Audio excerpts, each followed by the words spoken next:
Alright everybody, welcome back to another Dead by Daylight video. So in today's video, while everyone's talking about Hillbillies changes, and Blight being OP, and Sadako kind of being better, but not really, who knows, and all of these other amazing changes, there's one that people have been dismissing. Now, it's Quick Gambit. I'm not going to sit here and be like, Quick Gambit is now S tier. You saw the thumbnail, you know what I'm going to talk about. I'm going to say something about this perk that I don't think anyone wants to hear. There is no possible way for them to make this perk good without it being a problem. This perk's inherent design is just bad. I'm glad it got buffed, kind of. It's more of a change, and we'll get into that in a second.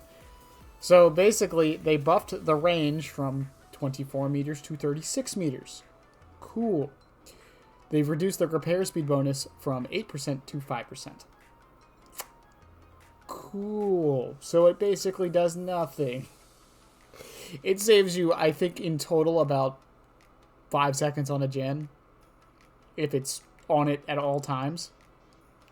And this perk is just so badly designed. It's so badly designed. Normally, I can give behavior benefit of the doubt and be like, oh, well, you know, it's not that bad in this particular niche. There is almost never a good time this perk should be run. There are maybe one niche scenarios I can think of when this perk is good, but most of them require the killer to do something stupid, or require the survivors to be in such a bad situation this perk would come in use. Mostly the killer hooks the survivor next to a gen, you're doing the gen in the killer's face. And even then, you have to be being chased, you can't just be doing the gen in the killer's terror radius. So, okay, why don't they just keep buffing it then? They can't. This is the problem with a lot of generator speed perks, especially on the survivor end of things. Also on the killer end of things to a degree with regression. I think Pop was a good example of a perk that got nerfed so hard that it became absolutely useless and then got buffed back up to being in an alright spot in my opinion, but that's a story for another day. But this perk, not only does it affect gen speeds from increasing, which is, in my opinion, just inherently bad design in this game at almost all times.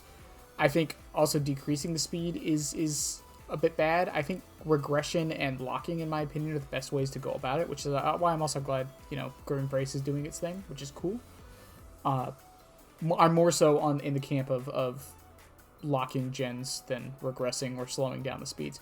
But the problem with slowing down speeds or increasing speeds is not only are you killing muscle memory, you're also playing a risky fucking game whenever you change numbers.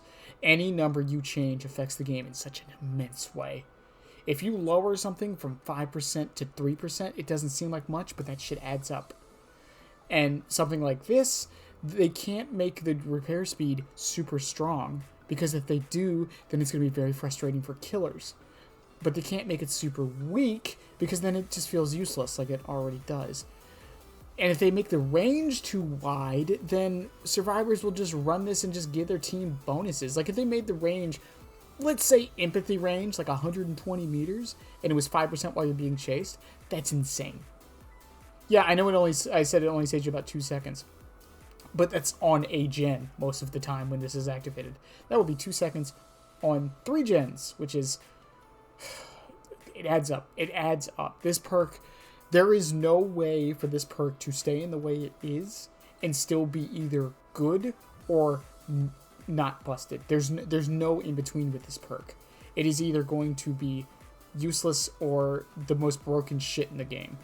And I really hope behavior goes back to the drawing board on this. I was expecting a full rework of this perk. Same thing with Save the Best for Last, which we're going to get into tomorrow. As many people know, I'm an avid user of Save the Best for Last, so I'm sure some people are interested to hear what I have to say about the changes on that. Let me just say I'm not happy, and not for the reason you think. But yeah, Quick Gambit, just, it's so bad. Behavior, go back to the drawing board on this one. I don't care if this goes to live or whatever. Like, it's not like, this is abysmal and this can't go to live to the game. I'm just saying this perk, its inherent design is just bad, and it can never work without being dramatically overpowered for the game and unhealthy in my opinion, for both sides. That's not even getting to the point of right now where it's 36 to 24 meters. Doesn't matter. You're still bringing the killer to your teammates, which is almost always a bad thing to do. Even if it saves you like 20 seconds, the amount of snowball pressure the killer can get from that is actually kind of nuts, and you're the one to blame. There is so much wrong with Quick Gambit, and I hope it gets addressed at some point and changed to something better.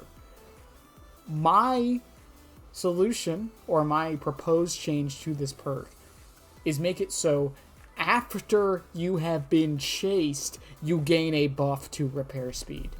That's it. And make it something small.